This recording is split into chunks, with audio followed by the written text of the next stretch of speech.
वाहतूक सुरळीत होण्यासाठी लागू शकतात। कारण जवळपास 3 तासांपासून हा सगळा महामार्ग बंद असल्या कारणामुळे अनेक हजारो वाहनं जी आहेत ती हायवेवरती अडकून पडलेली आहेत आणि त्याचा फटका पाहतो की वाहन दान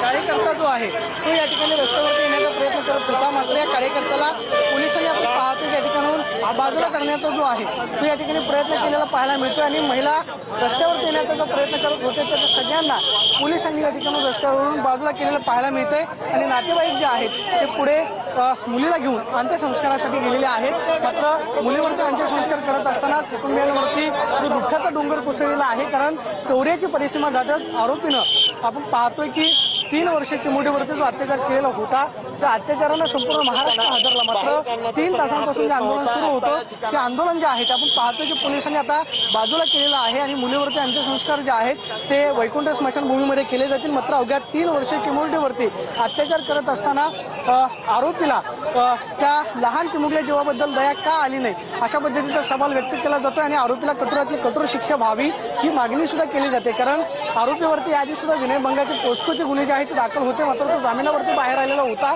आणि त्यानं हे कृत्य करत असताना मुलीवरती अत्याचार करून तो थांबला नाही तर मुलीची थेट त्यानं हत्या केली। या घटनेला संपूर्ण महाराष्ट्र जो आहे तो हादरलेला होता आणि आता सध्या आपण पाहतोय की परिसरामधली वाहतूक जी आहे ती सध्या सुरळीत करण्याचा प्रयत्न जो आहे तो पोलिसांकडून या ठिकाणी केला जातो।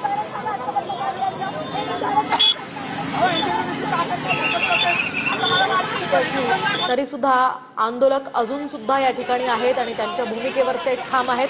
सध्या पोलिसांनी अनेकांना कायदेशीर बाबी समजवण्याचा हा प्रयत्न केलेला दिसतोय आणि हळूहळू ही वाहतूक जरी पूर्वपदावर आली असली तरी प्रश्न मात्र तोच आहे, या आरोपीला कठोरात कठोर शिक्षा कधी होणार या मागणीसाठी हे सगळे ग्रामस्थ एकवटलेले आहेत। आणि आता पोलिसांसमोर खरं तर हे मोठं आव्हान होतं या सगळ्या आंदोलकांना पांगवणं आणि अखेर पोलीस यामध्ये यशस्वी झाले असं आपण म्हणू शकतो। कारण या ठिकाणी सगळे आंदोलक आता हळूहळू इथून निघताना दिसत आहेत। वाहतूक सुद्धा सुरळीत आता व्हायला सुरुवात झालेली आहे। साधारणतः 3.5 ते 4 तासांपासून हा महामार्ग पूर्णपणे बंद होता, त्यामुळे बऱ्याच किलोमीटरपर्यंत वाहनांच्या लांब रांगा लागल्या होत्या आणि अखेर आता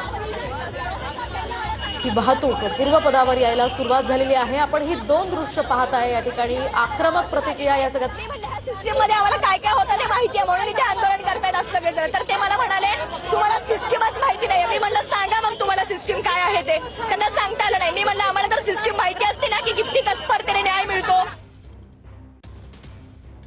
तर आपण पाहतो या ठिकाणी आलेले आंदोलक विशेषतः तरुण तरुणी यासह महिला आपल्या आक्रमक भावना या ठिकाणी व्यक्त करताना पाहायला मिळत आहेत। एकूणच या घटनेविरोधात सगळीकडून तीव्र संताप व्यक्त होताना दिसतोय।